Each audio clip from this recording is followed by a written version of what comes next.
Excellent. Excellente clap, ça. Hey, on est rendu bon faire des claps à distance. Parce que là, les gens ne savent pas, mais on est à distance. On est loin à part de ça. Tu penses que ça mal. prendrait combien de temps en dos de dragon? Hey, salut tout le monde! Bienvenue Ouais, à l'ouest attends, de Westeros. vraie question. On commence dans même. Combien de temps ça prend à se rejoindre à d'autres dragons? Moi, je pense 12 minutes. Ouais, vraiment pas longtemps, là. 12 Le temps minutes, d'embarquer ça sur me le dragon semble... puis descendre. Ça me semble tout à fait... oui. 12 Ça serait minutes, fun. écoute, je vais dire 14 juste pour... Je sais pas, d'un coup que c'est... Hey, tu sais, ça dépend imagine, quel dragon, I guess. On est les deux seules personnes. Mathieu Bougie et Charles-Antoine Desgranges possèdent des dragons. Puis là, c'est la nouvelle à travers le monde. Connaissez-vous Mathieu Bougie et Charles-Antoine Desgranges, les deux gars qui ont des dragons au Québec? Chris, ça serait le fun. Toi, tu serais le fun avec un dragon. Tu ferais des affaires malades. Ouais, moi, c'est le super pouvoir. Voler, là, me déplacer, c'est mon pouvoir. C'est bien du monde, c'est ça, là, mais moi, Hey, ça serait Ah, hilarant. T'as-tu besoin d'un lift? Non, non. T'es Comme dans les Peter airs, Pan, tu là. voles. Ah, ouais. Salut! Mais t'arrêtes au Plus- service à l'auto du McDo, puis tu repars. Ouais. T'es-tu plus volé, genre Superman, Peter Pan, ou ce que c'est toi qui flottes, ou t'as un engin comme un tapis volant ou un nuage comme Sengoku? Moi, je Ou pense un que c'est dragon. voler comme Peter Pan. Là. Hey, imagine, ouais. à tout le monde en parle. Il vole. Ouais, c'est ça. J'arrive en lévitant. Ouais, moi, c'est c'est fun. tout à l'image de Peter Pan qui est comme... qui jase puis il est comme couché. Tu sais, il est comme... Salut, ça va? Il est comme un peu dans une position Ouais. drôle, là. Moi, je triperais. J'adorerais. Hey, tout habillé en collant en vert. Là, puis on Ouais. vole. Tu sais, Avec un petit chapeau. en plus, pour ceux qui m'ont jamais vu visuellement, un genre de gros qui flotte dans les airs, là, c'est quand même le fun, là, tu sais. Là. Allez! Ceux qui m'ont jamais vu visuellement. Qui un m'ont genre jamais de vu gros. visuellement. Je dirais plus. Attends, pas un Aperçu. genre de gros, là. Ben non, T'as mais le genre l'air- boule qui flotte, là, tu sais, là. T'as l'air d'un riche aristocrate anglais. Qui est genre baron d'une ville. Ouais, c'est exact. C'est Exactement. ça un peu ton physique. Ouais. J'ai tout fait tailor-made. OK. Fait qu'on l'a dit, 12 minutes, vous vérifierez. Les gens qui nous écoutent sont super créatifs. Ils ont tout le temps réponse à ces questions-là un peu étranges qu'on se demande puis que ça nous tente pas Le d'aller pire, c'est qu'il doit avoir confirmer une sur manière de le Internet. calculer. Tu sais. Il doit avoir une manière de dire Ben, un dragon. Je suis sûr qu'on demande à Gemini à d'autres dragons comme à dos de wyvern à part de ça. George a dit que c'était sa sorte préférée de dragon. Ah ouais, hein? Ouais. Et il a dit qu'il était fru que dans certains, et c'est pas le cas dans Night of the Seven Kingdoms, mais je pense que dans House of the Dragon, ou même dans Game of Thrones, dans les flashbacks où on voit des effigies Targaryens, il est fru qu'il a mis des dragons à 4 pattes. 4 pattes avec les ailes. Tu sais, l'espèce de dragon à 3 têtes qui représente les Targaryens. J'ai lu quelque part récemment qui était fâché, qui n'ait pas respecté son vrai design. Je crois que en théorie, c'est censé être un dragon à 2 pattes. Faudrait que je check, là. J'ai l'impression que je suis en train de dire exactement l'inverse de ce qui est vrai. Je vais regarder ici sur mon livre. Le livre, c'est le bon. C'est ça. C'est un dragon à 2 pattes. C'est intéressant. Ouais. Et avec les... Parce que si on regarde, par exemple, Drogon... Ouais, il y a 2 pattes puis des ailes. Il y a 2 pattes et ses poings, disons, sont comme la jointure de ses ailes. Ça, en théorie, disons, dans la littérature fantastique, les différentes sortes de dragons qui ont été comme établis, donc. C'est des wyverns, ça. Ah ben là, tu me l'apprends, ça, je trouve ça cool. Savais-tu? Puis c'est ça, il y a des flashbacks, je crois, de quand on voit des Targaryens ou dans House of the Dragon, je pense que l'effigie a 4 pattes. Parce que c'est quelqu'un qui a pas peut-être fait ses recherches ou qui s'est basé 100%, rapidement sur un lu dessin. dragon, je pense à 4 pattes. Là, un dragon, normalement, puis si on regarde, mettons, Smaug dans Tolkien, qui est comme peut-être un des autres dragons les plus populaires, lui, je crois, a... Puis faudrait que j'aille checker dans le film comment ils l'ont interprété, eux autres, mais je pense que dans le livre, en tout cas, c'est vraiment un dragon. Il y a 4 pattes, il se promène comme un chien saucisse, mais avec 2 ailes sur le dos, tu sais. qui est un dragon C'est plus normal, qui a intéressant, probablement un nom aussi dans la littérature, cette sorte de... Ouais.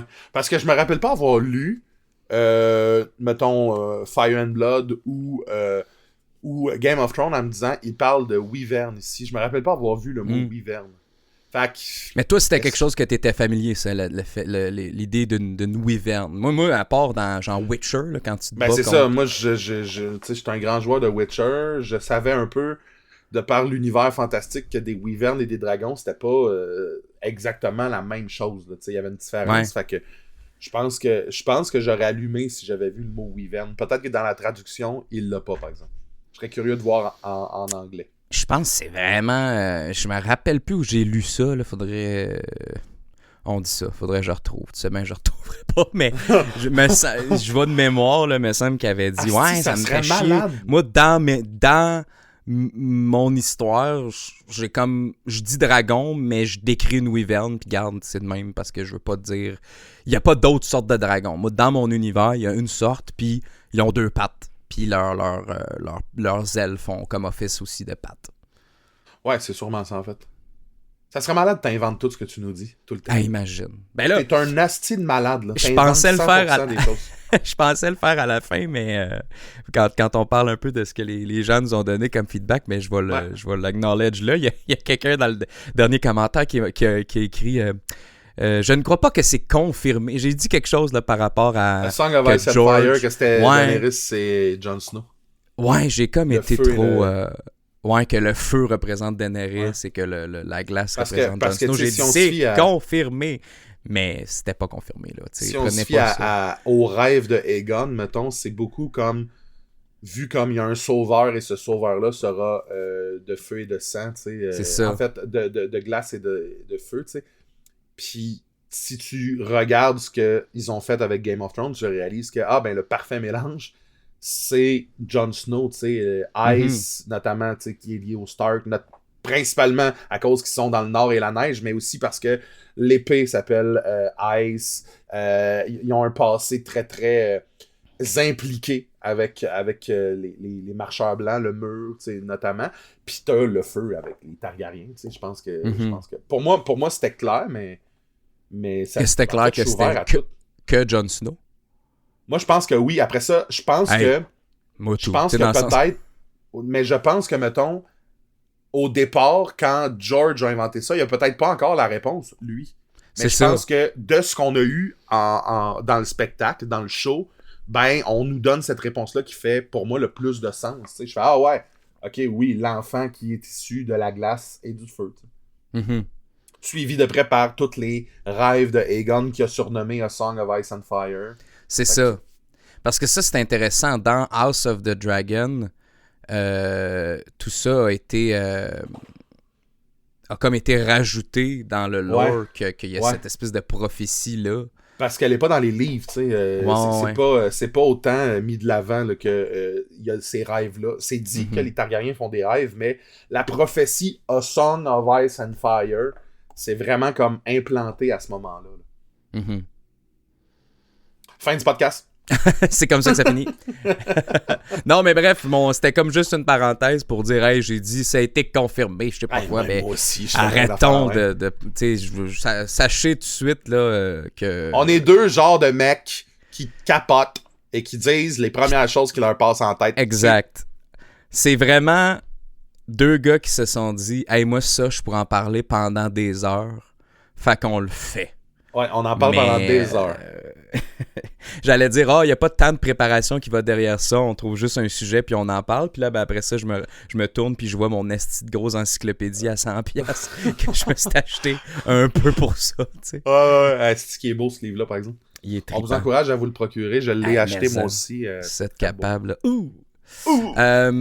Est-ce que, dis-moi, on embarque sur notre sujet principal? Embarquons dans le sujet principal. Mathieu, j'ai envie qu'on fasse ce fameux épisode qu'on parle depuis si longtemps, parce que là, on est à l'épisode 8 de À l'Ouest de Westeros. En passant, tout le monde, bienvenue à l'épisode 8 de West of Westeros. En fait, à l'Ouest de Westeros. Mais pour les anglophones, on peut le dire de même.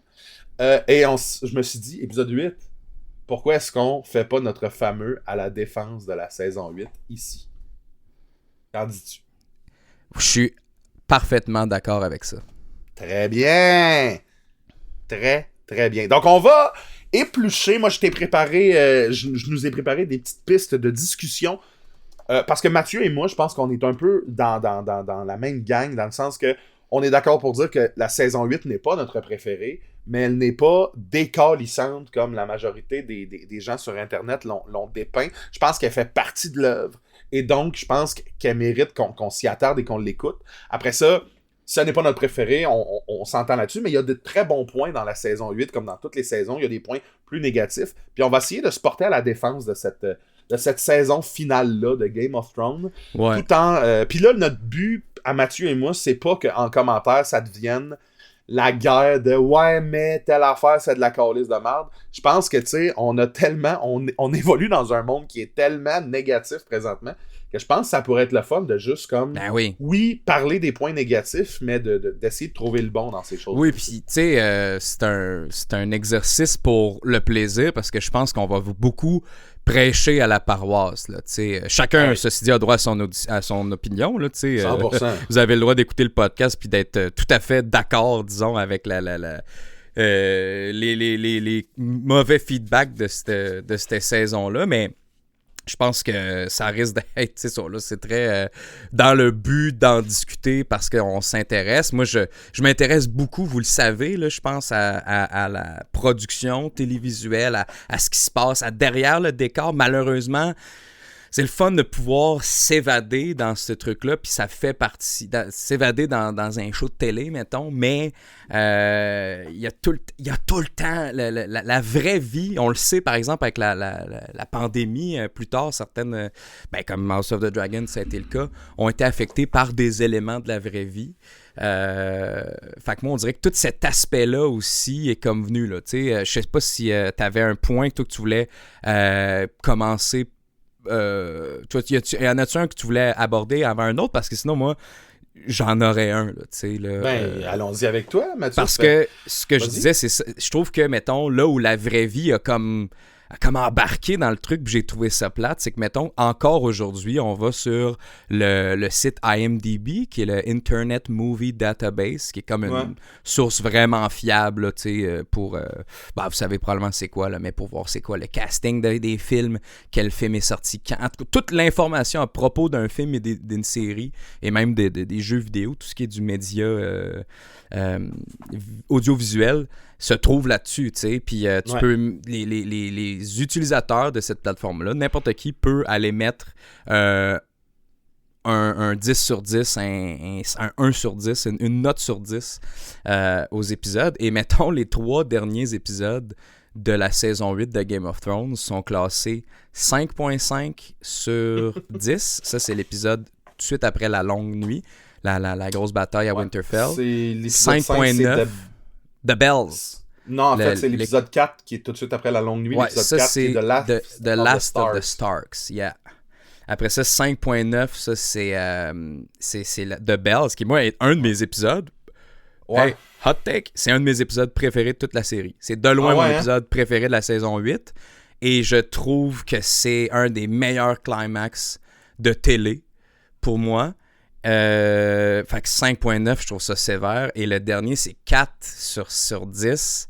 Le dernier qui a pour titre Le Trône de Fer. Le Trône de Fer, qui est le dernier épisode. Ça, c'est clairement du boycottage, là, je trouve. Ça, c'est clairement genre de la mauvaise foi.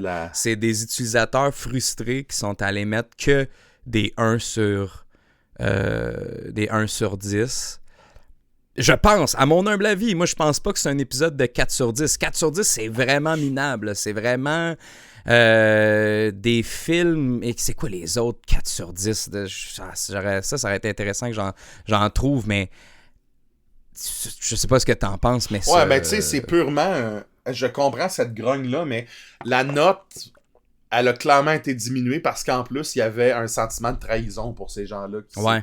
Fait que, tu sais, ça serait intéressant de voir combien de personnes ont voté, tu sais, mettons, combien de...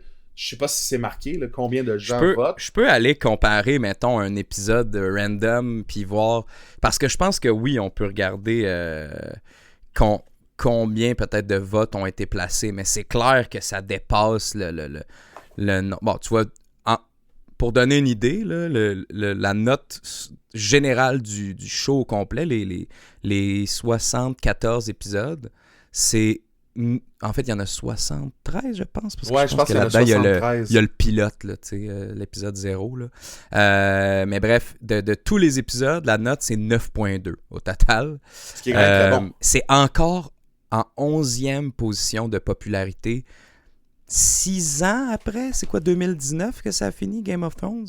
Oui, je serais porté à dire 2019. 7 ans plus tard, puis c'est encore sur le site, du moins la plateforme, la plus grosse plateforme de cinéma, télévision. C'est intéressant. C'est 11 sur 10. Ça veut dire qu'il y a encore des gens qui interagissent avec ça, qui l'écoutent, qui notent, ben oui. qui Moi, je donnent des reviews. Fois par année.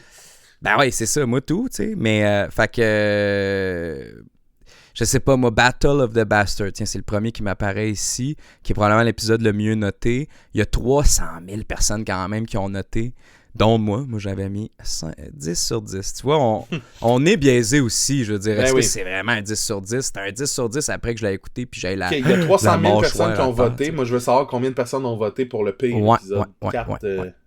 Parce que un peu, sont où, je comprends qu'il est pas dans les meilleurs. Je comprends qu'il est loin de là, mais je pense qu'il y a l'aspect rancune qui vient aussi rajouter à cette note-là, qui, si on demandait à un jury, mettons, là, quelqu'un qui se doit d'être impartial, on n'aurait pas cette note-là. On aurait une note qui vacille autour de 6.5, je pense. Là, ben, c'est ça. Puis, tu sais, j'aurais pas dû prendre le Battle of the Bastards parce que ce que je réalise, c'est que, mettons, je regarde, par exemple, je suis allé au hasard, là, saison 5, je suis allé au hasard dans la saison 5, mais si je regarde l'épisode 8, Hard Home, celui qui a l'espèce de combat des Night's Watch, tu vois, lui, il est 9.8 sur 10, puis il y a 140 000 personnes qui ont voté pour lui, alors que l'épisode juste avant, qui est peut-être un peu moins marquant, l'épisode 7, là, il y a 44 000 personnes, l'épisode d'avant, 48 000, 40... Fait qu'on est vraiment dans des genres de...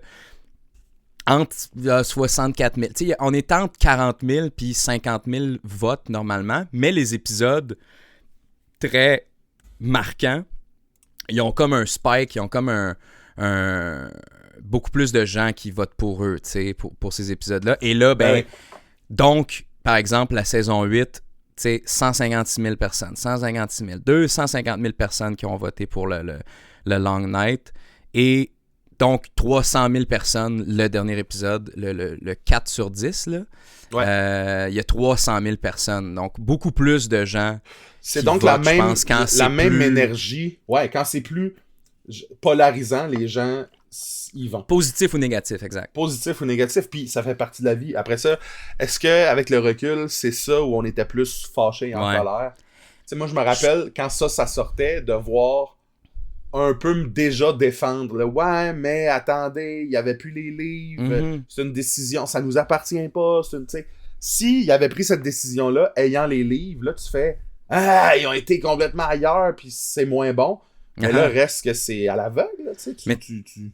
Tu vois ce qu'on a tendance à faire? On a tendance à défendre par rapport au livre, mais il n'existe pas, ce livre-là. C'est ça. On oublie que c'est une interprétation de deux personnes qui doivent un petit peu faire... Deux personnes, je parle de D.B. Wise et David Benioff, mais évidemment, il y a beaucoup plus d'hommes et de femmes derrière ce projet-là. Mais ce que je veux dire, c'est que, mettons qu'on résume ça à, tu sais, c'est des showrunners. Donc, ce que ça veut dire, c'est que c'est pas eux qui écrivent le script de tous les épisodes. Ils en ont écrit beaucoup, ceci dit. Je pense que c'est eux qui ont écrit le dernier épisode, d'ailleurs. Mais eux autres, ils supervisent, du moins, l'écriture du show en général, tu sais. D'ailleurs, le dernier épisode est attribué au niveau de la scénarisation à George également. Mais ça, je pense que c'est juste parce que c'est basé sur...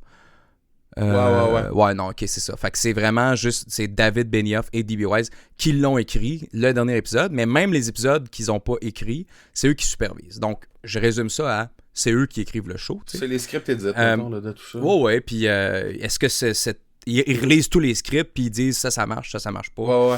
Selon où on ça s'en m'amène va. Juste à... Vas-y. Ouais. Ah ben j'allais juste dire que ça me fait capoter qu'on cette espèce de manière là que peut-être à cause de l'internet on a tendance à à tout comparer puis à avoir des standards ben trop élevés, là, tu sais, comme je me répète, là, mais de comparer ça à un livre qui n'a pas encore été écrit, c'est complètement débile. Puis tu penses-tu qu'ils n'ont pas été consultés, George, un peu, pour voir un peu, on s'enligne-tu vers quelque chose? Même pas, tu sais, même si George, il dit « Hey, HBO l'ont acheté, faites ce que vous voulez », puis même s'il était de mauvaise foi, puis qu'il disait « Je m'en calisse de ce que vous faites, arrangez-vous », je suis sûr que ces gars-là, à la base, ces gars-là ont voulu faire ce show de TV-là parce qu'ils aimaient l'œuvre de George. Fait qu'ils ont dû bien dire « Hey, on va essayer d'honorer George, même si... » Puis je le sais pas, on le saura jamais exactement ce qui s'est passé, Non. comment il a réagi à... Est-ce qu'il l'a vu venir? Il a dû le voir venir, George, qu'il allait, un moment donné... Déraper. Que la production télévisuelle, ça allait plus vite que son écriture de roman, tu sais. Ouais, puis tu sais, je pense que c'est ça que moi j'allais dire. Je pense que si on ramène ça à l'auteur de cet univers-là, la série, qui est déjà d'un certain âge et qui peut-être se lasse un peu de tout ça, là, tu y amènes en plus une espèce de pression de « Hey, ce que les gens ont fait de mon truc, que j'avais pas terminé, a créé tellement d'animosité puis de frustration chez les fans qu'il y en a qui se sont dit « Ça devrait être ça devrait arriver de même, telle affaire devrait... être principal, tel personnage devrait vivre ça », ce qui fait que même l'auteur est un peu à ce moment-là dépossédé de la suite qu'il avait peut-être envisagée. Puis moi je pense que au moment où on se parle, il est probablement encore dans une espèce de... Il avance à tâtons, là, il marche sur des œufs en mode mais là, mettons que moi j'avais voulu que ça soit ça, ou mettons que moi je m'en vais complètement ailleurs, puis c'est pas plus plaisant pour les gens qui tu sais, parce qu'il les voit lui aussi, les gens qui sont en grogne, là, tu sais. Fait que je pense que ça doit être, pour pas faire de mauvais jeu de mots avec Ice, ça doit être complètement gelant tout ça, là, tu sais, il doit être gelé par la création. C'est sûr.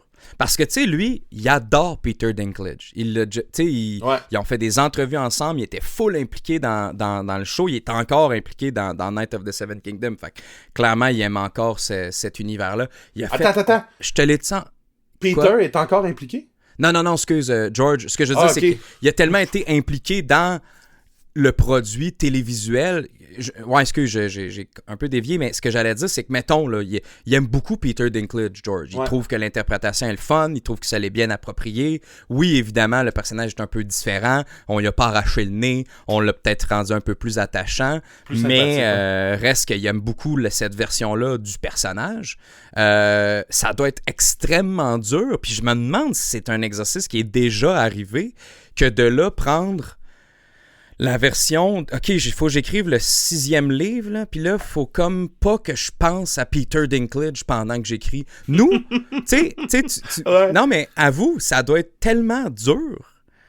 Mais ça, je pense... Écoute, je le mentionne là, puis ça, je pense que ça fait juste nous... Là, on parle plus de pourquoi, mettons, Winds of Winter n'est pas encore sorti. Peut-être qu'on peut rentrer plus dans... On peut revenir un peu plus dans...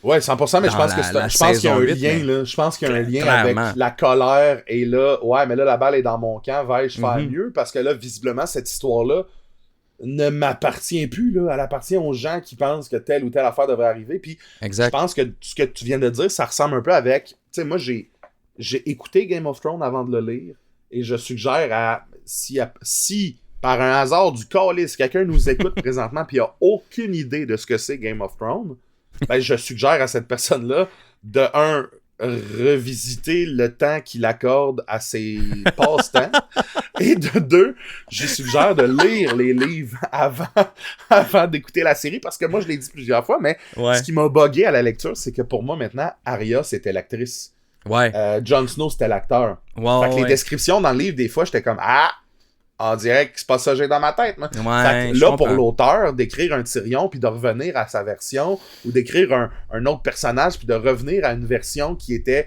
plus littéraire, là, t'es comme, ouais, là, moi aussi, là, pour George aussi, il voit Peter maintenant quand il pense à Tyrion. Là, ben, c'est ça. Non, puis c'est de se dire que pour revenir peut-être un peu plus à... Puis ça fait un lien avec un autre, moi, des points que je voulais apporter dans cette discussion-là, puis après ça, on ira vers un des tiens, mais tu sais, j'ai noté la quote aussi, où c'est pas une vraie quote, mais je paraphrase un peu le feedback général, disons que l'impression de certains, qui était que les showrunners, D.B. Weiss et David Benioff, ont comme abandonné. Ils étaient prêts à passer à autre chose. Ils s'étaient fait même offrir un Star Wars ou une série un projet Star Wars. Ok, ouais. D'ailleurs, qui ont comme perdu suite au backlash de la saison 8. Malheureusement, j'ai envie de dire. Ben ouais, Chris, c'est pas chanceux. C'est une team créative quand même assez tripante, là. Je veux dire, on peut pas accorder le succès de la série Game of Thrones, disons le succès surtout des premières saisons, que à l'écriture de George, là. Il y a même certains épisodes qui sont pas les mieux notés que c'est George qui les a écrits. Là, pour donner une idée de comment faire de la TV puis écrire des romans, c'est pas tout à fait la même affaire. Et il y a une réponse à cette espèce de backlash-là, comme quoi qu'ils ont abandonné les showrunners. Il y a eu une réponse fucking belle et touchante, moi je trouve, de la part de Nikolai Coster-Waldau, qui joue ton préféré, Jaime Lannister, qui a dit en entrevue, tu sais, genre un genre de tapis rouge, où ce que, hey, je peux-tu te poser une question, puis il passe rapidement, ouais, c'est quoi ta question? Ah, qu'est-ce que tu répondrais aux gens qui ont dit que D.B. Weiss ont abandonné, que D.B. Weiss puis David Benioff ont abandonné? Là, il regarde le gars et dit, tu penses-tu vraiment que ces gars-là ont passé 10 ans de leur vie? Hey, passer 10 ans, c'est pas... Ben, même plus que 10 ans, le temps de mettre en production. Puis les saisons ont eu des breaks d'un an à un moment donné. La ont mis plus qu'une décennie de leur vie à mettre... Puis encore une fois, là, je paraphrase, mais c'est un peu ça qu'il voulait dire dans sa réponse. Qui ont mis 12-15 ans de leur vie à mettre en lumière, à mettre au jour, à mettre à l'écran la série de livres qu'ils aiment tellement pour finalement s'en colisser puis crisser ça au vidange. Impossible. Et moi, ça, c'est ce bout-là que je suis comme... C'est pas 4.0 sur IMDb, la saison 8, tabarnak, l'épisode final, c'est 7 sur 10 peut-être. C'est vrai qu'on est un peu plus dans... Ce qu'il faut dire à propos de la saison 8, c'est que c'est vrai que c'est un peu plus Hollywood. C'est un peu plus dans le drama, c'est un petit peu moins dans la nuance, c'est un petit peu plus dans... Il se passe des affaires, on fait ça. On arrive à un climax, mais ça a été fait par deux gars qui sont pas George, puis qu'à un moment donné, parce qu'ils ont été victimes de leur succès, ils ont dépassé les livres, puis là, ben, ils sont obligés de faire avec ce qu'ils ont, c'est-à-dire consulter un peu George, imaginer qu'est-ce qui peut arriver selon ce qui s'est passé avant, puis essayer de conclure ça d'une manière satisfaisante, ou bien... Puis de toute façon, les finales, c'est tout le temps plate. Le monde aime jamais ça. Ben, c'est difficile de bien terminer. C'est difficile de terminer, j'ai envie de dire. Je pense que, mettons, une série comme Breaking Bad, puis là, je vais faire un bémol là-dessus, là, une série comme... Puis, comprenez-moi bien, j'ai adoré Breaking Bad, mais je pense qu'une série comme Breaking Bad a une finale impressionnante, époustouflante, et qui a été notée comme étant malade, mais je pense qu'il y a aussi une espèce de mode de triper sur Breaking Bad, comme il y a eu une mode de détester la finalité de Game of Thrones. Ceci dit, elle part de vraies bases. Mais je pense vraiment que exemple, adorer la finalité de Breaking Bad a la même valeur que détester celle de Game of Thrones. Pour moi, à mon avis. Ben, même ton feeling est bon, même que je dirais... il y a eu le même phénomène de « Hey, on fait-tu de Breaking Bad la meilleure... » Je reviens à IMDb parce que c'est comme une manière concrète de visualiser un peu la chimie des internautes. Là. Évidemment, c'est pas quelque chose de sacré et ancré. Là. Chacun a droit à son opinion. Mais visuellement, tu peux le voir comment que les derniers... tout est full bien noté. La fin de Breaking Bad est comme parfaite. Mais il y a eu il y a eu des mouvements les mêmes. Genre, on fait baisser le niveau. Go, nous autres, on est sur Reddit, là. Go, guys, on se mobilise, puis on fait baisser le niveau parce que tel autre show devrait être parce que c'est comme si les gens, peut-être même, voulaient contrôler quel show devrait être plus connu parce que ce show-là, il est vraiment bon. Fait qu'on va mettre calissement des bonnes notes pour que, mettons, sur la plateforme IMDb, ce show-là ressorte, tu sais. Puis ce qui n'est pas une mauvaise affaire. C'est tellement bon, Breaking Bad, tout le monde devrait le regarder. Bon. Mais il y a ce phénomène-là, fait que c'est juste plate qu'il puisse se passer la même affaire à l'inverse, négativement. Allez pas voir ça. C'est comme, dans ma tête, c'est impossible même quasiment. 4.0. Tout est comme vraiment malade, toutes des 9, des 8, quelques 7 parce que c'est des épisodes un peu moins, tu sais, ou qui sont un peu plus dans les longueurs. Puis là, d'un coup, 4.0. Là-dedans, là, tout le monde chie dans ses culottes pendant une demi-heure. Tu sais, comme... En tout cas. Je suis persuadé qu'il y a des 1 sur... sans le voir, là, sans l'écouter. Là, il y a du monde Sûrement. Il y a du monde qui trouve leur valeur dans la détestation, puis ça existe, ça, comme il y a du monde qui trouve leur valeur dans l'appréciation, puis je pense que les deux se valent. C'est ça mon point. Après ça, je pense qu'il y a des nuances à apporter, puis il faut faire attention. Comme toi et moi, je pense qu'on est capable d'apprécier la saison 8. Absolument. Veux-tu qu'on rentre dans des moments un peu plus concrets? Parce que là, moi, c'était mon point un petit peu plus Internet, réputation. Puis, en tout cas, je trouve que ça... Pour faire un point là-dessus, là, je trouve que ça gâche quasiment. Je trouve ça vraiment plate, la réputation du show incroyable qui a fini en queue de poisson. Là. Je trouve pas ça justifié. Je trouve que... Je suis sûr que si le show avait pas été aussi populaire dans ces belles années, il n'y aurait pas eu un backlash autant. Ouais, je suis d'accord. Le petit accro, le petit goût amer, le petit truc qui fait... Tu sais, c'est comme si l'apéro, même pas le dessert, l'apéro, le petit craquelin de fin de soirée, je sais pas comment on appelle ça, un after eight après un souper, était pas à ton goût. Comme si le reste du repas avait pas été légendaire. Ouais, puis tu sais, je me demande... Ça me fait chier, mais regarde. Purement lié à Game of Thrones. Et si le climax de la série, et si les gens qui avaient comme commencé à écouter ça de façon massive avaient commencé à cause de, disons, la Long Night. L'épisode de la longue nuit de « Hey, faut que vous regardiez ça ». C'était un épisode complet dans une bataille genre de nuit où est-ce que c'est complètement terrifiant. Si le pitch était... C'est genre 3 millions de zombies qui attaquent 25 000 humains médiévals. Écoutez ça. Puis que là, le monde commence à écouter à cet épisode-là.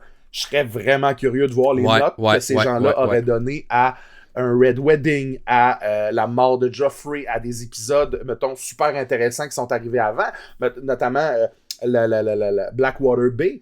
Je serais vraiment curieux. Je pense que le climax, malheureusement pour nous, de Game of Thrones est arrivé à la fin de la 3 jusqu'à peut-être la 6-7. C'était le climax. Et moi, ce que je déplore beaucoup de ça, c'est que les gens qui connaissent peut-être un peu moins ça, on leur a donné un pattern clair, logique et précis qui est Game of Thrones, il y a des surprises que tu n'auras jamais vu venir. Et techniquement, l'épisode 9 va être éclaté. L'épisode 10 aussi, mais il transige vers une autre saison. Donc, on est habitué, un peu comme au football, qu'une fois par année, il y a le Super Bowl, on mange des ailes, on écoute le show de mi-temps. Je sais pas comment ça se joue, mais à ce moment-là, je l'écoute et je tripe. Ça va être capotant.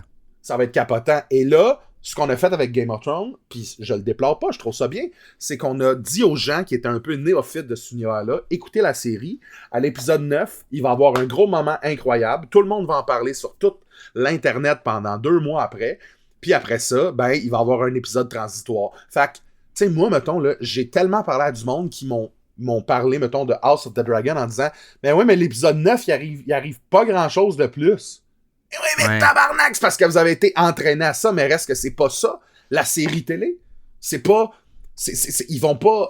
le pattern n'est pas applicable partout, ils sont pas obligés. Exact. On est habitué à ça comme on est habitué au Super Bowl une fois par année, mais ce n'est pas ça. C'est de l'art. C'est l'épisode, tu sais, le plus impressionnant. Tu sais, dans la saison 8, de Game of Thrones, un des épisodes les plus importants pour moi, c'est la Long Night, pour tout ce que ça vient briser, puis tout ce que ça vient recréer, et c'est l'épisode 3 sur 6. On est en mi-saison. Déjà là, on est dans un changement de pattern qui, je pense, a peut-être pas plu aux gens. Peut-être que les gens auraient voulu que cet épisode-là arrive avant-dernier ou dernier de cette série-là, qui, je pense, aurait été un bon move aussi, mais le choix n'a pas été là. Puis je pense pas que ça veut dire que c'est différent, c'est de la merde. Je pense pas que c'est ça le constat, tu sais. Exact. 100%. Je me suis emballé, excuse. Non, t'as bien. T'as tout à fait raison. Puis je pense que. Mais c'est ça. On était tellement. Ils sont victimes de leur. Ils ont été clairement victimes de leur succès, tu sais, parce que là, après ça, les standards sont tellement élevés. Le Long Night spécifiquement, puis on peut parler aussi de Daenerys qui va sur King's Landing, qui est un autre gros climax qui était teasé depuis, j'ai envie de dire. La Long Night spécifiquement, depuis la première scène du premier épisode de la première saison. Et tout ce que les gens ont retenu, c'était que c'était trop sombre.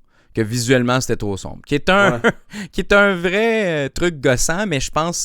Puis ça, en tout cas, je l'ai réécouté récemment dans des bonnes conditions parce qu'avec le temps, on sait à quoi s'attendre, fait qu'on s'adapte, là, je veux dire. Tu fermes les lumières chez vous, puis t'es correct, là, tu sais. T'écoutes pas ça, c'est un projecteur d'un parc à 3h de l'après-midi dans l'été. Je vois rien. Ça va rien. Mais en même temps, c'est le Long Night, et il est bon, cet épisode-là. Le bruit, l'anticipation, le poum, poum, poum, poum, poum, poum, poum, poum, constant d'un première 15 minutes, j'ai envie de dire, d'anticipation de qu'est-ce qui va se passer, puis t'as besoin que ça soit sombre. L'effet de... Ça s'assombrit tout autour de Winterfell parce qu'ils sont envahis par la mort. Visuellement, c'est communiqué, ça, mais il faut le communiquer d'une manière, puis c'est avec le fait d'être sombre. Je veux pas non plus que ce soit juste deux défenseurs sans sens critique. Ouais, c'est ça, parce qu'on est... J'avoue que... Moi, veux-tu que je te conte comment j'ai écouté la saison 8? Je viens de penser à ça, je t'ai jamais conté ça. J'étais en Australie. J'utilisais un VPN pour être connecté à Crave. Parce que c'est une plateforme canadienne. Et je m'étais procuré le VPN que pour me servir de Crave, pour pouvoir écouter. Et j'écoutais sur un iPad. Pas le dernier cri, là. Même en 2019, c'était pas le iPad. C'était un vieux iPad. Là. C'était comme un vieux iPad déjà en 2019, qui ne fonctionne plus d'ailleurs, je pense, aujourd'hui. Et j'étais dans un café, genre un Second Cup ou l'équivalent, je sais pas trop, à Melbourne. Un Starbucks, Starbucks, s'il vous plaît. Hein? Un Starbucks pour faire la boucle avec le Starbucks dans l'épisode. Genre, mais pour vrai, oui, là. Tu sais, un Starbucks ou quelque chose de même. Dans le coin pour essayer d'assombrir mon écran. Là. J'ai été victime de ça, moi aussi. Et genre... Mais tu sais quoi? Puis ça, c'est une question que je voulais te poser plus at large sur la saison 8. Mais avant tout le backlash d'Internet, avant que Facebook, Reddit, Twitter, whatever, entre guillemets, me fasse comprendre que c'était pas un bon épisode...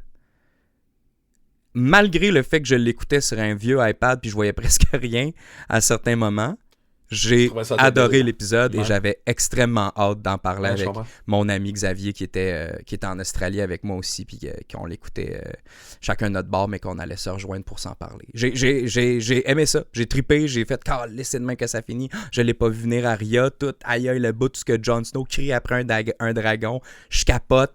C'était pas parfait, tu sais, puis il y a des bouts comme je trouve encore que Bran est un peu weird dans cette saison-là. Je trouve qu'il a été mal comment dire, utilisé, disons, dans cette saison-là en général, je pense, Bran, puis son...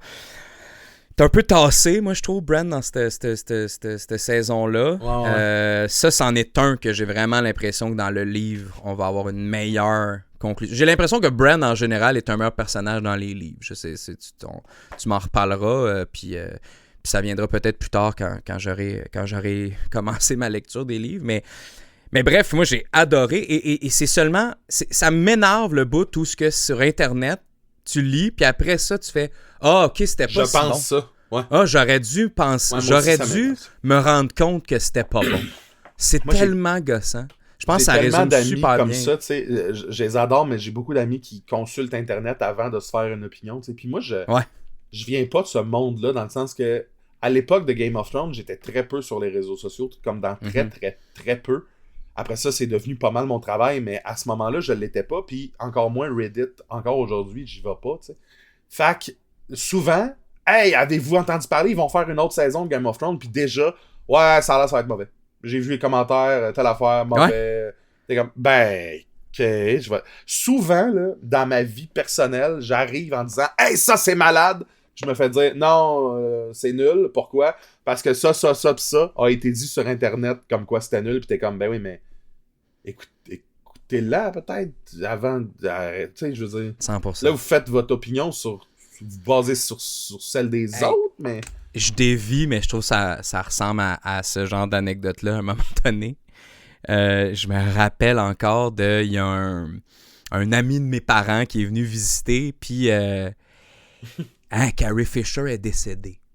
Ouais. Carrie Fisher venait de décéder. Ouais, puis celle qui Princesse jouait Léa. Léa. Ouais. Et ça, c'est juste une anecdote. Là, l'ami de mon père dit, ouais, pensez-vous que c'est parce qu'elle a vu comment qu'ils l'ont fait en CGI dans Rogue One? Un affaire de même. Tu sais, comme, pensez-vous que c'est parce qu'il a vu le dernier film? Parce que je sais pas si tu te rappelles comment Rogue One, l'espèce de prequel de je me rappelle pas 4, tant du film, non? À la toute fin, Darth Vader, il y a une séquence malade où Darth Vader tranche décime une douzaine de soldats de la rébellion, mais finalement, il n'est pas capable de s'emparer des plans de la Death Star. Tu sais, Rogue One, ça se termine 5 secondes avant que A New Hope commence. Là. Ouais. Puis genre, le gars finit par réussir à donner à Princesse Léa la disquette, le disque dur sur lequel il y a le plan de la Death Star, et le film finit sur une shot de Princesse Léa refaite en CGI, ou en tout cas peut-être du footage réutilisé de Carrie Fisher jeune, puis qui dit il nous reste peut-être de l'espoir, puis là ça finit, tu sais. Puis c'est un peu cucu parce que c'est un peu crowbar, mais c'est quand même bien exécuté, moi je trouve, le bout où asti, ça veut dire qu'au début de Star Wars, là, Darth Vader il est déjà sur leur... En tout cas, moi j'ai... tabarnak, cette séquence-là de sable laser est malade, puis ça les gens ont tendance... Tu vois, mais ça c'est le cycle de la vie, parce que de nos jours, sur Internet, Rogue One est adoré. Il y a des séquences malades. Il y a le film sur le personnage de Cassian... la série sur le personnage de Cassian Andor, la série Andor, qui est adorée. Ça a l'air, c'est une des meilleures affaires de Star Wars qui a jamais eu lieu. Moi, j'ai décroché un peu de Star Wars, je l'ai pas écouté, mais ça a l'air que c'est malade. Mais souvenons-nous d'il y a 10 ans, c'est pas de la séquence merveilleuse de Darth Vader avec son sable laser, qui encore de nos jours est une des meilleures séquences de sable laser qu'on se souvenait. Au départ, c'était juste le bout de Carrie Fisher. Que de ça que le monde parlait. Puis c'est 5 secondes à la fin du film. Mais ça, c'est parce que c'est clickbait. C'est facile à dire. Vous ne croirez pas. Les headlines, les clickbait de vous ne croirez pas ce qui arrive à la fin de Rogue One. Je peux pas croire qu'ils ont fait ça. Nanana. Hey, ça, comment ça, Carrie Fisher, puis elle venait de mourir, puis comment ça que. Je sais pas trop. Je sais pas exactement la timeline de si elle est morte avant ou après, là, mais c'était dans le même temps, malheureusement. Là, puis. Je me rappelle pas exactement du commentaire de l'ami de mon père, là, mais il avait fait il l'avait pas vu, lui, le film. Il l'avait pas vu. Il voulait pas le voir. Parce que on lui enverra ce segment-là de l'épisode. Ouais, fuck you, toi. Non. Non, mais écoute, je dévie un petit peu, mais c'est un autre exemple malade. de comment... On dirait que c'était de la rancune. J'ai tout aimé. Hey, Alain! Mange de la marde! J'ai envie de parler... parenthèse, fin de la deux parenthèse. bons coups, moi, que j'avais... 2 décisions que j'ai bien aimées, moi, dans la saison 8, dont une qui la tasse de Starbucks. Quel bon coup. Ça, tu sais, parlons-en tout de suite. D'abord, la tasse de Starbucks, dans le sens que dans l'épisode, je crois, 4, c'est 2, t'es sûr? C'est après, oui, c'est durant le banquet. Ouais. Oui. C'est pendant, je pense, que pas Renly, Baratheon, le bâtard de Robert, là, Gendry. Je pense que c'est pendant que Gendry se fait faire honorer, qui était maintenant un Baratheon.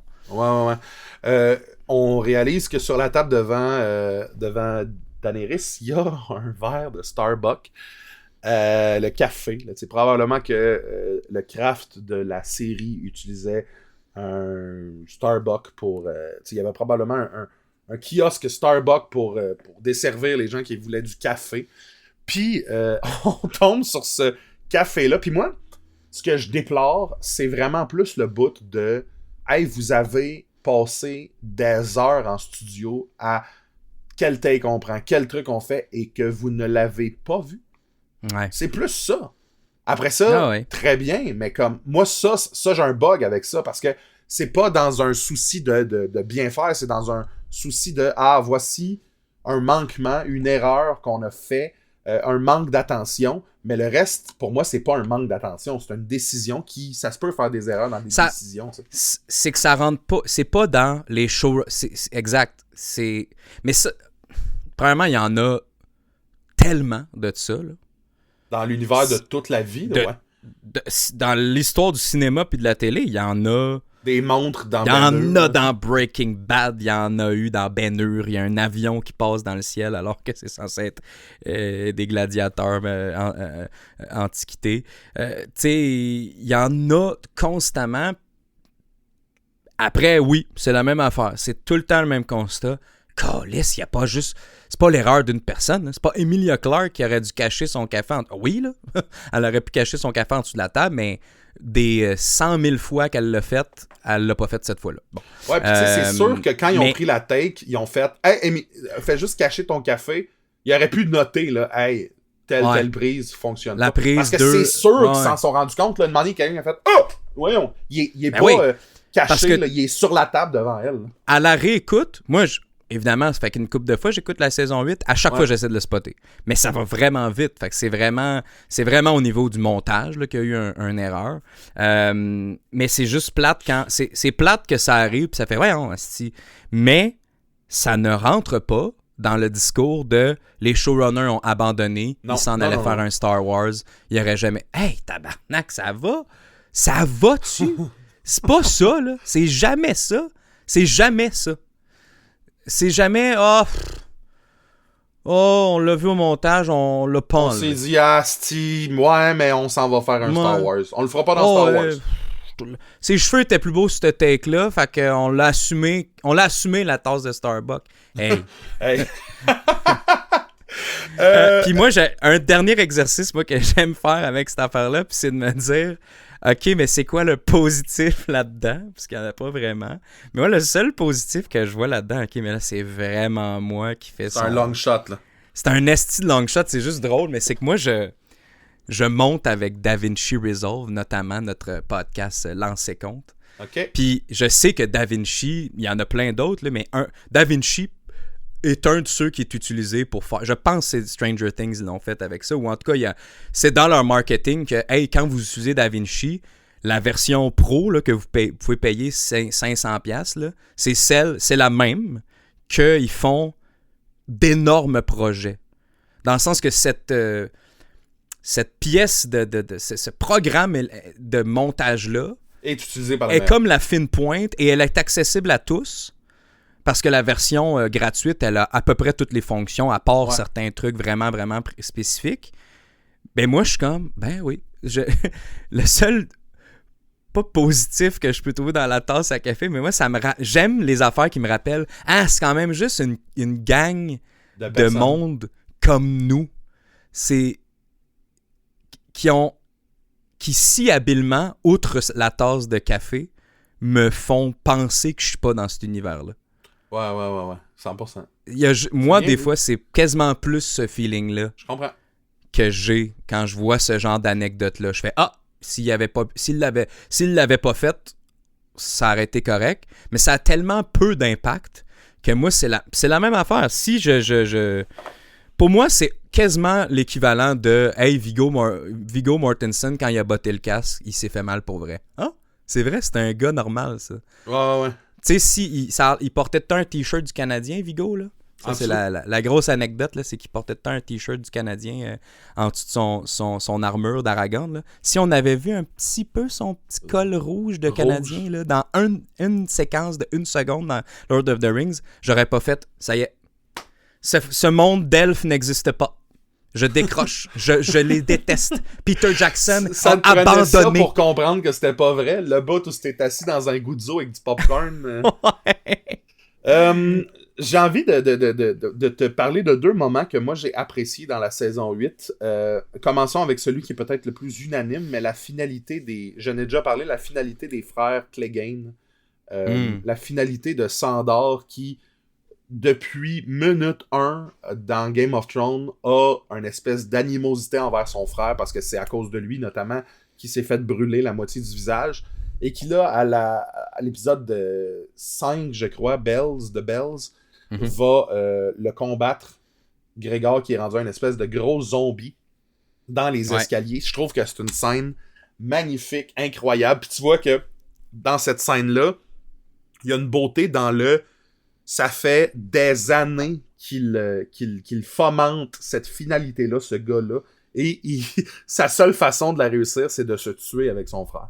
Parce que il réalise qu'il sera jamais capable de le tuer, donc il l'enlace et tombe dans le feu et la roche de King's Landing qui s'effondre. Pour moi, puis dans la saison 8, un des gros personnages qui, pour moi, m'a fait aimer la saison 8, c'est The Hound, Sandor Clegane, qui, je le trouve, tellement cool. Il y a un retour avec Arya quand ils quittent Winterfell un peu d'avance pour aller faire leur truc. Chacun sur leur cheval cette fois-là. T'sais. Chacun sur leurs chevaux, puis chacun avec leur vengeance propre à aller assouvir. Ben oui. Moi, je trouve que la saison 8 nous donne une finalité pour ce duo-là qui est très touchante et très belle. Ce passage-là avec The Mountain, ce combat-là entre les deux, le Clegane Bowl, comme il l'appelait, pour moi, a cet impact-là, surtout avec la scène d'avant avec Arya. Je pense qu'il lui dit Don't be like me. Ouais, il dit sois pas comme moi. Parce que moi, je m'en vais vers une tragédie en ce moment. Puis une vraie, là. Genre, ça sera même pas satisfaisant pour moi si je réussis à gagner contre mon frère. Je suis contrôlé par la vengeance. Je n'existe plus, je ne suis que vengeance. Sois pas comme moi. Ouais. Et la seule chose qui fait peut-être une petite rédemption à cette espèce de tragédie-là pour Sandor, c'est quand Arya lui dit, ben, elle l'appelle premièrement par son prénom, chose que personne, je pense, a fait de toute la série. Elle dit Sandor, thank you. Ouais. Ouf! Puis là, merci de m'avoir fait réaliser ça, de pas avoir, tu sais, comme puis de m'avoir Arya, protégé. Ça change Arya aussi, là, tu sais. Cette relation-là change Arya, puis là, à ce moment-là, tu remarqueras, on est de retour avec la petite Arya. Elle a passé des saisons à devenir une sans-visage, une assassine. Elle s'est renforcée, elle est devenue quasiment insensible. Et là, on retombe à Arya dans la saison 1 de Game of Thrones qui arpente les ruelles de King's Landing en se cachant. Là, c'est elle qui essaie de fuir tout ça avec plus de skills, mais on est vraiment quasiment de retour au même personnage que on s'inquiète, on se demande, elle va-tu être capable de se cacher? Alors que c'est une tueuse, style. Elle a assouvi tellement de vengeance. Je trouve que c'est une finalité pour ce duo-là qui est très, très satisfaisante, très belle aussi. Je suis très, très content de tout ça.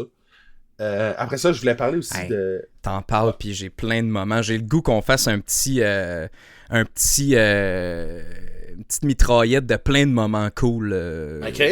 Que les gens peut-être oublient ou le vitriol de cette espèce de fin-là qui a tellement fait jaser qu'on oublie comment il y a des bons moments, autant d'action, mais des moments de personnages puis de nuances. Et vas-y avec le prochain, mais j'en note d'autres. Là. J'aime le dénouement, puis ça c'est peut-être là qu'on va peut-être diverger, mais j'aime le dénouement de Daenerys. Ben non, on diverge pas pantoute. Moi, je trouve ça vraiment cool. C'est le premier. Je viens de le noter. C'est le premier, moi, je voulais comprendre. Je suis all-in sur le fait que ce personnage-là, comme beaucoup de moments dans Game of Thrones, ne va pas satisfaire nos besoins. À la fin, un personnage qu'on s'est attaché, qu'on s'est dit, elle va pas virer comme ses ancêtres, ben, Ah oui. C'est une Et je Targaryen. trouve que c'est une des beautés de cette série-là. Puis là, j'ai envie de faire un parallèle avec le Chevalier Errant, les chroniques de Chevalier Errant / A Knight of the Seven ou Nine Kingdoms. Mhm. C'est pas écrit encore la finalité de Dunk and Egg. Il y a 3 chroniques. On sait qu'ils sont amis. On sait qu'après ça, ils vivent de grands moments. Puis, tu sais, j'irai pas dans les punchs, mais voilà. On sait que que Egg est un Targaryen. Mais je serais vraiment curieux de savoir, est-ce qu'il va... Tu sais, dans l'épisode final de la saison 1, on voit que Egg a un penchant pour l'agressivité à un moment donné, où est-ce qu'il s'en va pour peut-être assassiner son frère Aerion. Et là, je me dis, la suite de ça, sais-tu pas que lui aussi va peut-être sombrer à un moment donné, tu sais, dans le sens que je serais pas contre qu'un petit enfant qu'on a vu évoluer si cute, rendu saison X, ben finalement, c'est un Targaryen et on le déteste lui aussi, tu sais. Ben, Comme Daenerys Targaryen. La folie ou la tendance, on sait, à cause de l'inceste ancestral des Targaryens, cette penchant-là vers peut-être la folie est tellement intéressante dans Game of Thrones et dans les spin-offs, surtout, hein, dans les House Ils l'ont of the développé Dragon, plus dans les spin-offs, parce qu'il y a plus de Targaryens, mais tu sais, est-ce que ça va être... C'est dur à dire, moi qui n'ai pas lu les autres chroniques, mais tu sais, de ce que j'en comprends, cet élément-là, si tu peux rester vague, mais cet élément-là de Egg qui a peut-être un côté un peu plus sombre, qui passe proche d'assassiner son frère, ça, je le sais, c'est pas dans la première chronique, mais dans les autres chroniques, est-ce que c'est quelque chose qui est exploré un petit peu, ça, l'idée qu'il y a certains... qu'on sait pas si Egg fait partie de quel côté de la scène, c'est plus pile ou face? C'est plus que on entrevoit un avenir plus important que prévu pour Egg. C'est tout ce que je vais dire. Et donc, avec ce bagage-là, va-t-il demeurer le petit enfant candide puis avide de bons moments puis de jeux où il va virer, t'sais. Parce que le parallèle avec Daenerys, c'est que, mettons, là, Egg, c'est un Targaryen, mais qui, pour une rare fois, n'est pas la personne la plus importante de sa dynamique de groupe. C'est-à-dire que Egg, là, a un immense respect pour Dunk. Dunk a comme le potentiel de pouvoir peut-être forger ce petit bonhomme-là, du moins dans sa vertu, puis dans ses valeurs, puis dans ce qui... Alors que Daenerys, depuis le départ... non, pas depuis le tout départ, ben, à partir du moment qu'elle se sépare de Viserys, même Khal Drogo est quasiment à son service. À un moment donné, il lui dit « Je vais aller le chercher pour toi, le trône de fer. » Et à partir de ce moment-là, tout le monde est en dessous de Daenerys. Ouais. Elle n'en fait qu'à sa tête. Elle se fait, oui, conseiller. Tyrion passe proche d'être une personne qui peut vraiment la faire... Ben même, la fait se retenir de temps en temps, mais le personnage de Daenerys qui éclate, c'est une possibilité depuis le début. Ouais, j'ai envie de dire, c'est pas télégraphié dans certains moments, mais on en a déjà parlé, mais moi, c'est un point à propos de Daenerys. Quand elle fait crucifier comme les maîtres, tout le monde est comme « Hey, wow, fais pas ça! » Ouais.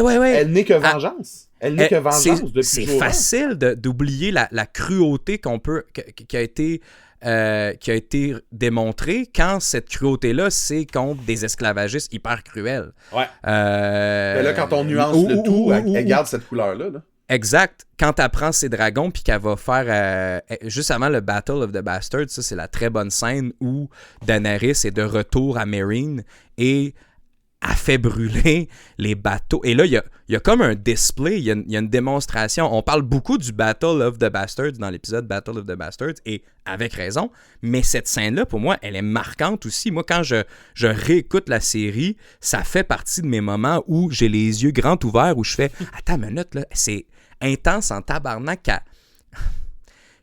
que même si elle s'en sert pour le bien,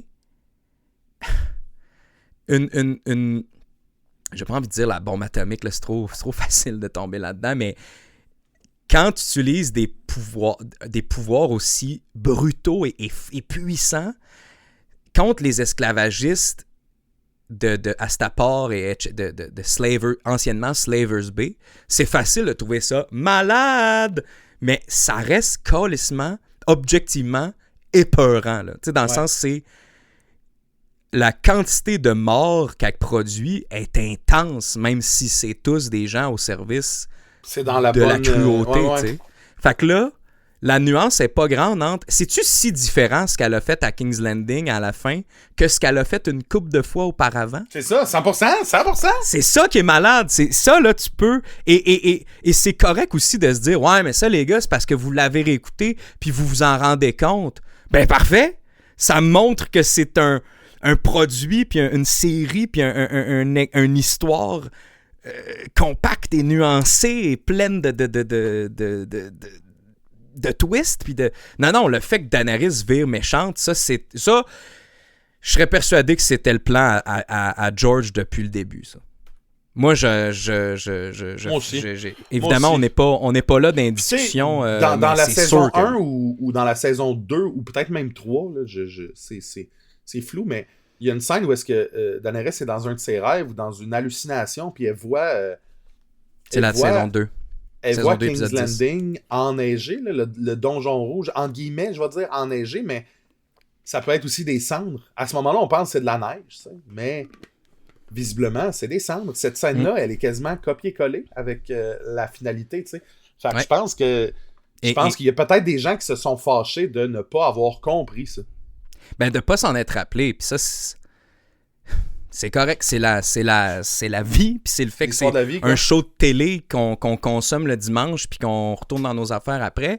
Mais oui, je pense que on peut pas blâmer ces gars-là d'avoir fait la série comme si elle était pour être bingée, tu sais. Ouais. Dans le sens... Parce qu'un roman, c'est toi qui décides quand t'arrêtes de lire. Tu peux te taper l'équivalent de 3 épisodes en une période de lecture. Ben, ils ont reproduit ce même phénomène-là, mais avec leur série. Eux autres sont obligés de les faire jouer chaque dimanche, mais c'est fait pour être consommé un après l'autre, tu sais.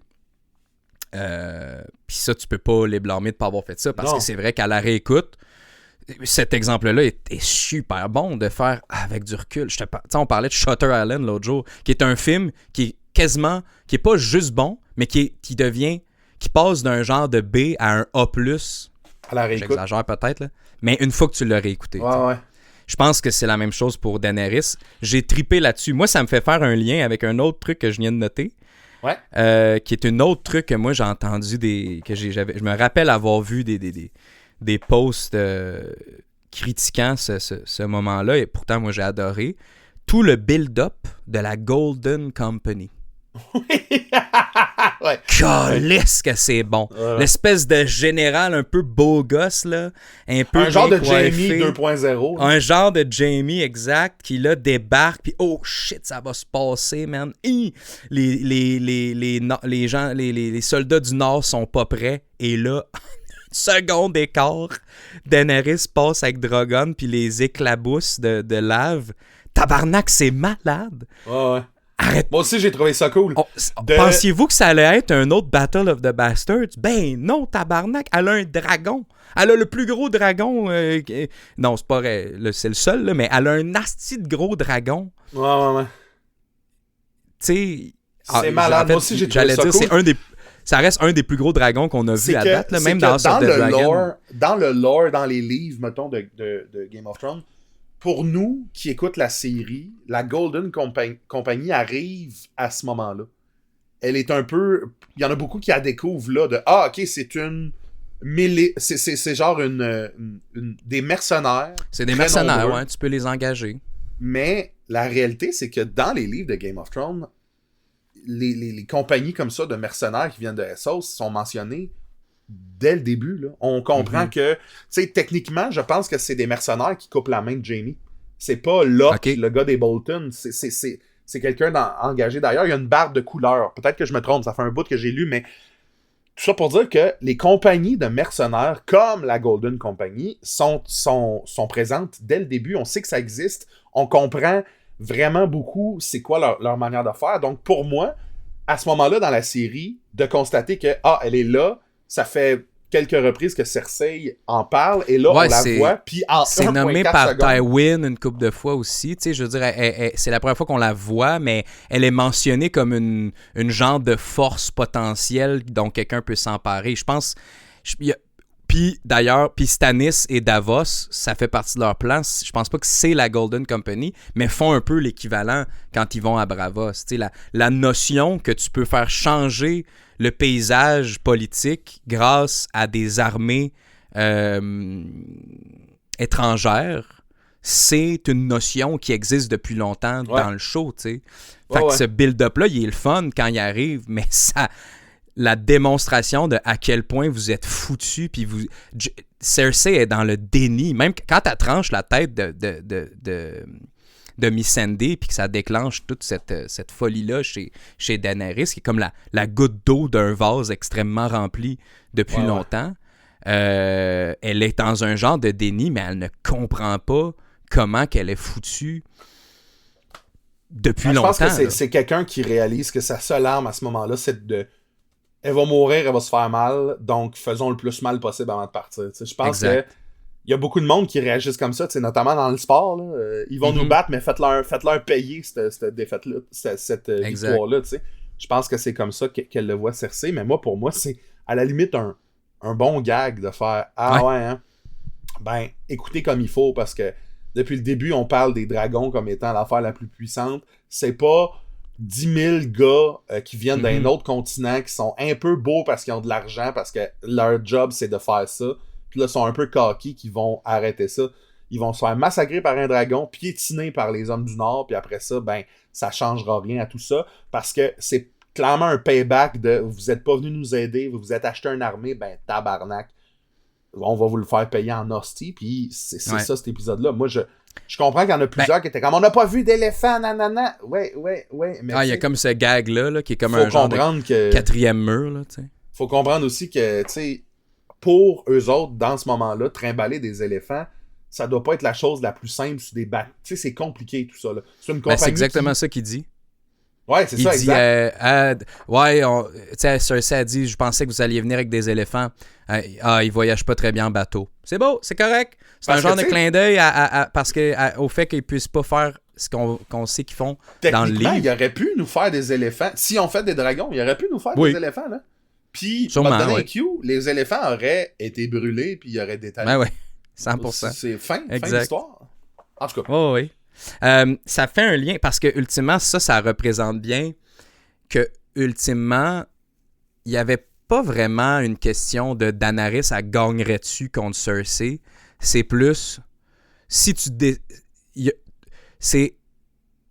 Ça va être dur de gagner sans faire ce qu'on pense que tu vas faire puis que tu devrais pas faire, c'est-à-dire tout brûler avec ton dragon, ce qu'elle finit par faire, tu sais. Ouais. Là-dessus, Cersei a comme gagné, entre guillemets.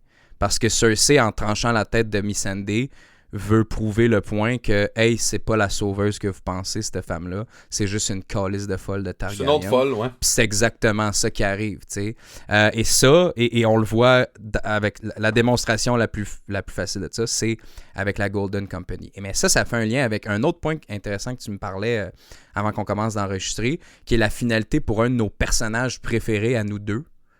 Qui est un peu laissé de côté, je pense, plus les saisons passent. Là, je te dirais qu'à partir de la saison 5, le personnage de Varys, pour moi, perd beaucoup de sa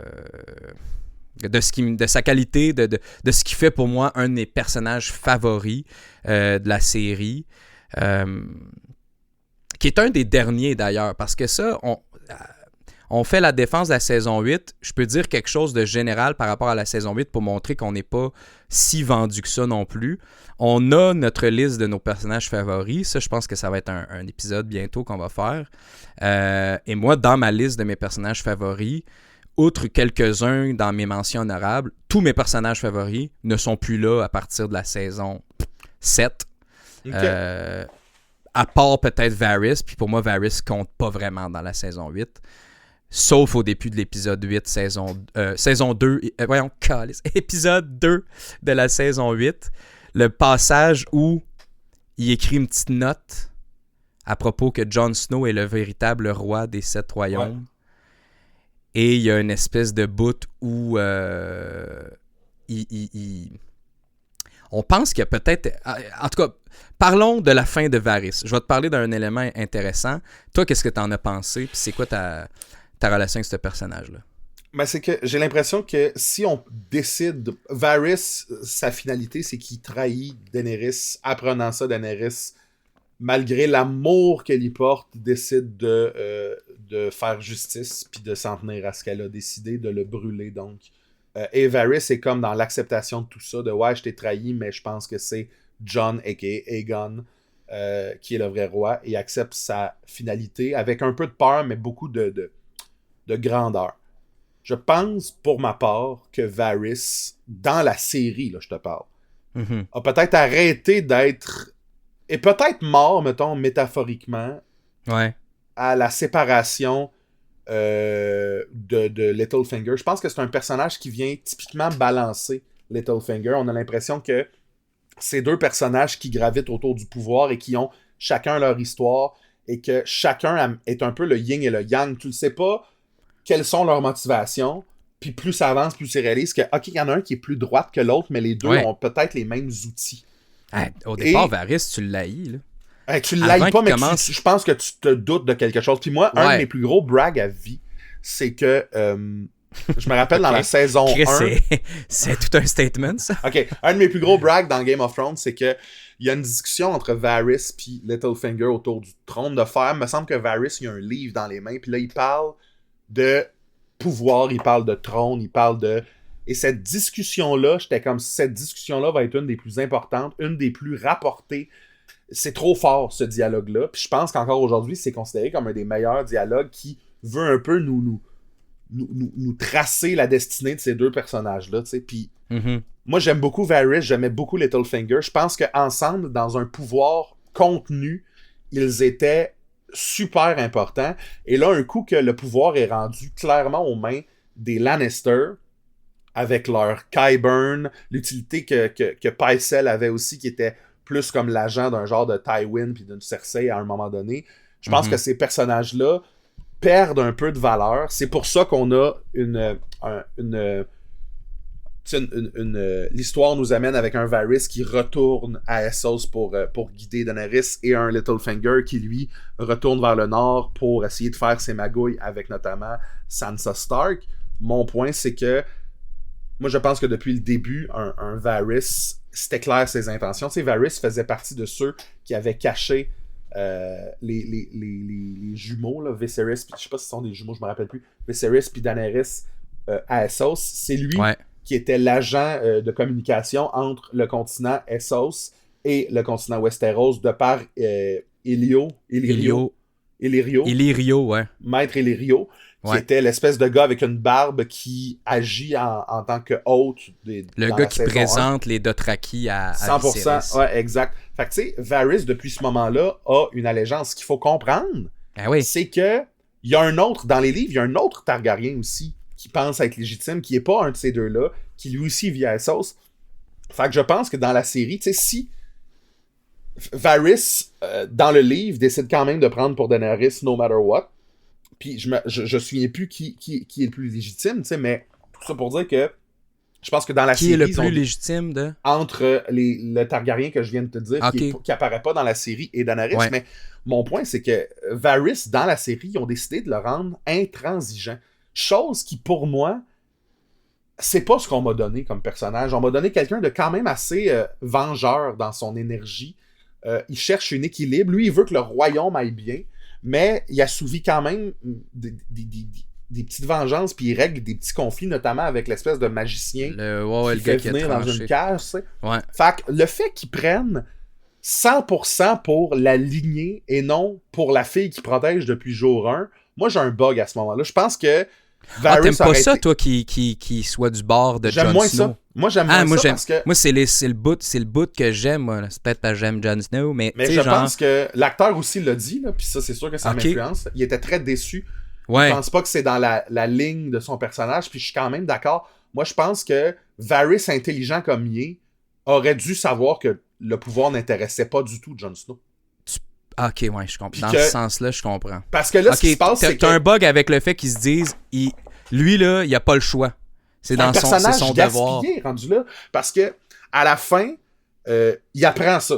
Oh mon Dieu, Jon Snow, c'est le vrai roi. Il envoie ça, il fait hey, tout le monde, on s'est trompé. Puis Jon Snow, après la mort de Varys par cette trahison-là, fait hey, moi, je m'intéresse pas au pouvoir. Oh, Hey, mais mais moi, tabarnak, Varys aurait dû savoir ça avant. Ça serait Là où trop je suis pas Varys. d'accord, je repense que à un de mes moments préférés de Varys, puis c'est celui que je mentionnais tantôt, qui est le moment où on fait ah, je pense que Varys est différent de Littlefinger. Au départ, on pense que c'est deux espèces de Ouais. littéralement vipères, araignées un peu, qui sont comme là, on sait pas trop comment, mais ils font partie du conseil du roi, mais puis ils servent leur propre intérêt. Puis le moment où tu te rends compte, ok, Baelish, je sais pas encore, mais je pense qu'il est mauvais, mais je pense que Varys est fondamentalement vrai dans... C'est quand il regarde Sean Bean, quand il regarde Ned En Stark prison. en prison, puis il dit « I want you to serve the realm ». Il dit Ouais. « Fais ton devoir, on s'en calisse de l'honneur, va au mur si c'est tout ce que t'es bon à faire, mais t'es une des seules personnes honorables qui nous reste, tabarnak, t'es comme moi, t'es fondamentalement bon, vas-y ». Puis cette fois, il sort un peu de son personnage un peu mystérieux puis nuancé, puis il dit en pleine face. Je pense que son intention avec Jon Snow, au travers Tyrion, là, quand il dit ouais, non, moi je pense que c'est Jon Snow qui devrait être le roi. Pour moi, c'est la même. C'est un peu comme la scène où c'est il drôle dit parce que- à Ned Stark I want you to serve the realm. Il serait capable de faire face. Puis c'est ce qu'il fait, en fait. Il dit à un moment donné, il est autour de la table avec Daenerys. Puis je me demande même si c'est pas Daenerys qui lui demande, mais il y a un moment où il dit moi, je vais te le dire quand je trouve que tu commences à ressembler à ton père, le Mad King. Puis je vais m'opposer à ça, tu sais. Puis sa manière de s'y opposer, c'est en voulant servir Jon Snow. Je pense que lui, ultimement, il veut tout le temps servir, peu importe son nom de famille, Moi, de la la personne manière- qui sert le mieux le royaume, le continent de Westeros, quitte à ce que ce soit un gars que ça l'intéresse pas, mais peut-être qu'il se dit, ben écoute, assis-toi sur le trône, puis nous autres, on va le faire. Moi, je vais avoir Tyrion, tu sais, je pense que, pour moi, le personnage de Varys n'était pas perdu à ce moment-là. J'aurais juste, moi, pourquoi je trouve qu'il est décevant, disons, dans les dernières saisons, c'est simplement parce qu'on le voit moins, puis ces quelques passages-là, je les trouve bons, mais je les trouve trop clairsemés au travers les saisons, Ben, c'est intéressant. alors qu'on en avait plus dans les autres saisons. Mais pour moi, la qualité du personnage n'était pas perdue. Il y avait juste pas assez de temps d'écran, selon moi. C'est intéressant, mais moi, je pense quand même que cette scène-là que tu parles avec Ned Stark qui arrive dans l'épisode probablement 7-8, là, 7-8 avant qu'il meure. de la saison 1 où est-ce qu'il parle, on voit la vraie qualité de Varys, mais je pense quand même que Varys, ce qu'il veut, c'est servir la population. Et peut-être pas nécessairement le trône et tout, tu sais. Moi, je pense que Varys, de ce que j'ai compris de lui, c'est peut-être plus un genre de personnage à faire « Hey, Jon, il comprend rapidement que son but n'est pas de devenir... qu'il veut pas être roi.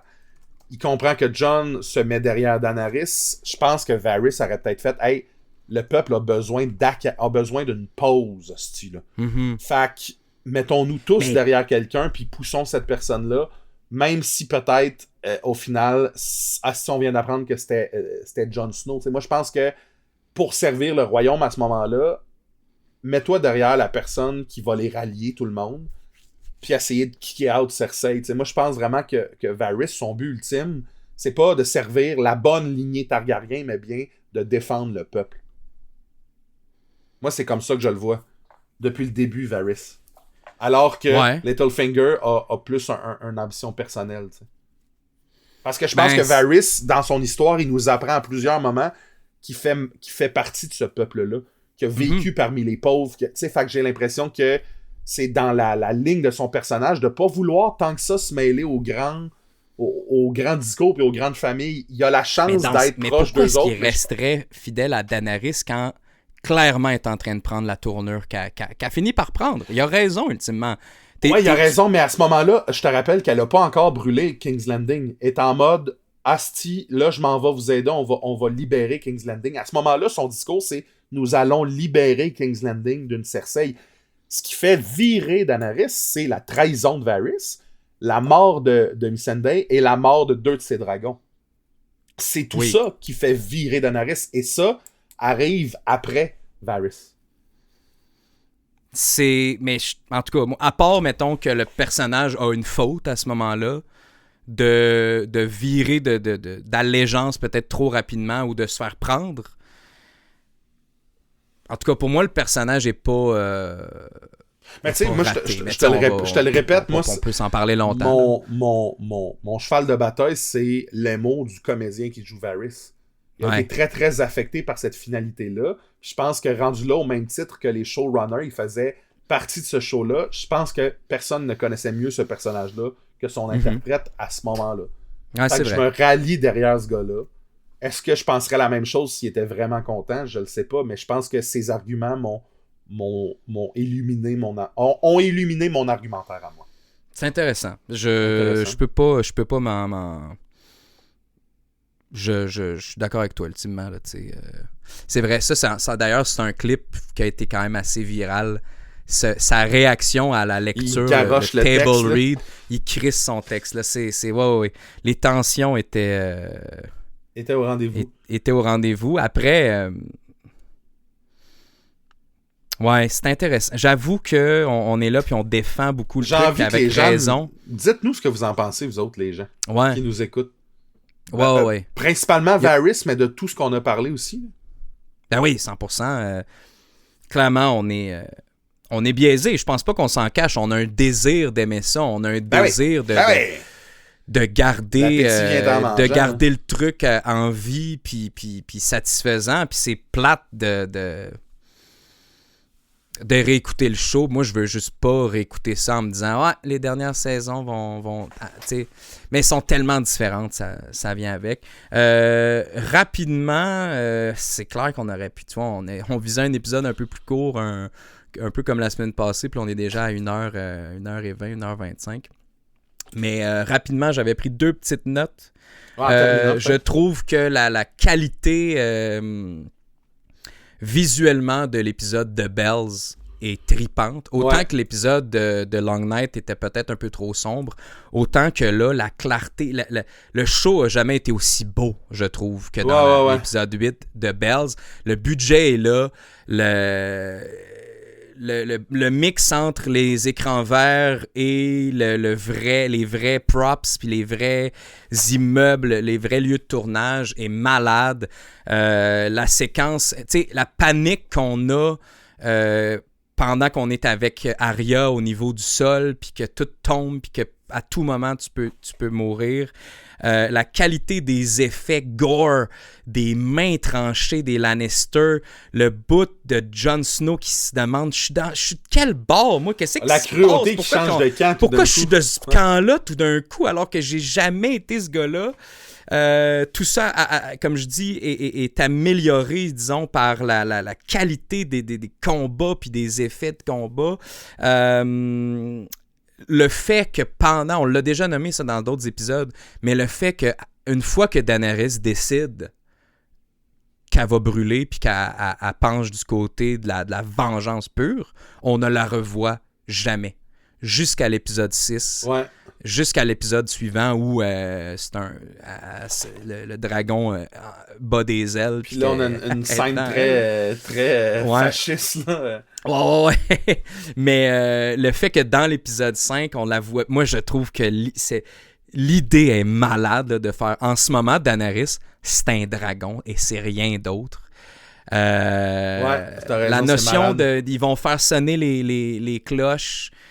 visuellement, c'est si bien représenté. Ben, visuellement, tu sais, l'idée qui est comme un peu, pas cliché, mais qui est un peu crowbar de tout d'un coup, là, c'est connu. Ring the bells! Tout le monde crie ça. Ring the bells! Ça veut dire qu'on abandonne. Clairement, ça a été comme inventé pour cet épisode-là, mais ça marche au bout. L'idée de, en ce moment, elle a encore. En ce moment, là, quand ils disent sonner les cloches puis que les cloches sonnent, et qu'elle décide de s'en coller puis de brûler pareil, c'est tellement une belle représentation, je trouve, de... OK, là, pour tout le monde, là, tous les gens qui vont survivre à ce cauchemar-là vont savoir que Daenerys, elle a volontairement décidé de Ouais, c'est une faire tabarnak de folle. Ouais, je pense... Un des défauts, puis ça, je suis prêt à le dire, je trouve que l'allégeance de Grey Worm à ce moment-là est un peu décevante. Moi, ça, c'en est un élément c'est que j'ai fait. surprenant, ça. Oh, et lui, là, il me semble qu'il a tellement fait du cheminement. Il est tellement devenu un humain. Ouais, mais c'est clair, il perd Missandei. C'est un homme qui a pas d'émotion, qui finit saison par saison à retrouver cette espèce d'humanité-là. Puis on lui enlève au moment le plus important de sa vie. Non, t'as raison. Son allégeance s'explique bien. Non, je pense que... Je sais pas, il y a un moment quand même où je fais... Le monde est sévère, man, avec Jon Snow. Il a bien fait... En tout cas, ben bref... Ça a été... parce que je vois le temps passer. Je pense même qu'à la limite, on peut poursuivre cette discussion-là plus tard. Là, on verra peut-être avec les commentaires des gens. Si les gens veulent nous relancer sur des trucs précisément. 100%. Parce que, ça fait pas mal le tour de ce que je m'étais noté par rapport à la saison. Ouais, toi, faut que tu y ailles de toute façon. Ouais, moi, j'ai affaire en ville. OK, ben ouais, c'est ça. Je me suis comme parti. On dirait, clairement, il y en a plus long à mentionner. On n'a même pas parlé, en fait, du dernier élément. Fait que je pense que c'est clair qu'il va falloir continuer cette discussion-là à un autre moment donné. Mais pour moi, où c'est véritablement un peu en vrai queue de poisson, ou ce que je dirais que c'est plus un 7 sur 10 qu'un 10 sur 10. Là. J'irai jamais jusqu'à 4 sur 10. Là. Ouais. Mais c'est vraiment la fin, avec Tyrion le conseil. Décide... J'aille pas l'idée, la conclusion de faire de Bran le roi, puis Jon Snow qui part dans le nord et tout. Honnêtement, il y a plein d'affaires. Pour moi, ça c'est pas parfait, mais ça fonctionne. Mais comme je dis, il y a des éléments pas parfaits, puis je pense que ce serait cool d'en rediscuter. Je sais pas, toi, en 2 phrases. Je pense que c'est une décision, mais je pense que si j'étais dans ce monde-là et doté d'une certaine intelligence, je te dirais que le gars qui est en chaise roulante puis qui a des visions, comment est-ce qu'il peut prendre des décisions parfois humaines et pas être une genre d'intelligence artificielle médiévale, t'sais. Moi, je pense que c'est là que Tyrion embarque, Mais oui, mais donc, j'aurais fait l'inverse.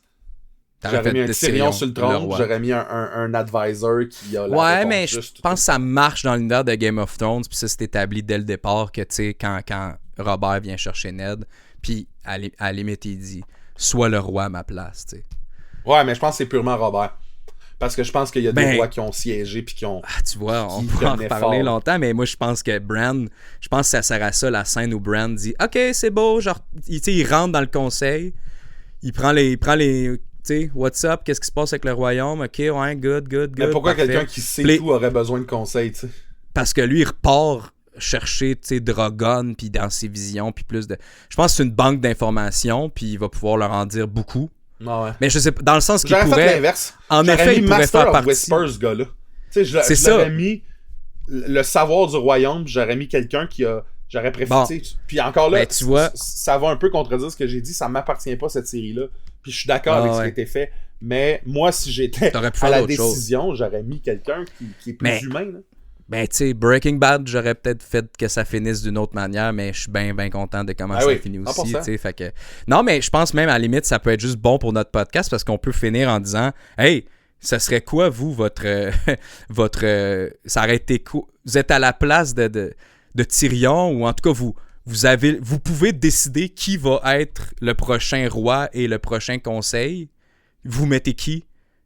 Des gens qui ont survécu dans la saison 8. Faites-nous vos poules d'hockey, puis à la limite... Votre roi puis votre conseil, vous pouvez même mettre un garde royal là-dedans. Allez-y. Oui, ça peut être cool. En commentaire, on va faire la note. Parfait. Good. Non, on le fera dans un épisode, ça. Ah oui, un épisode, très bien. Parfait. Très bien. Hey, c'est ça, on finit parce que là, on voit le temps passer. Fait que, écoute, comme la saison 8, comme le show Game of Thrones, notre épisode finit en queue de poisson. Non, on a parlé de bien des trucs. Je pense qu'il nous reste une chose à dire. Oui, ok, c'est quoi? Bientôt, nous saurons ce qui ce se qui se trouve trouve à l'ouest à l'ouest de de Westeros. Westeros. Ciao! Ciao, ciao!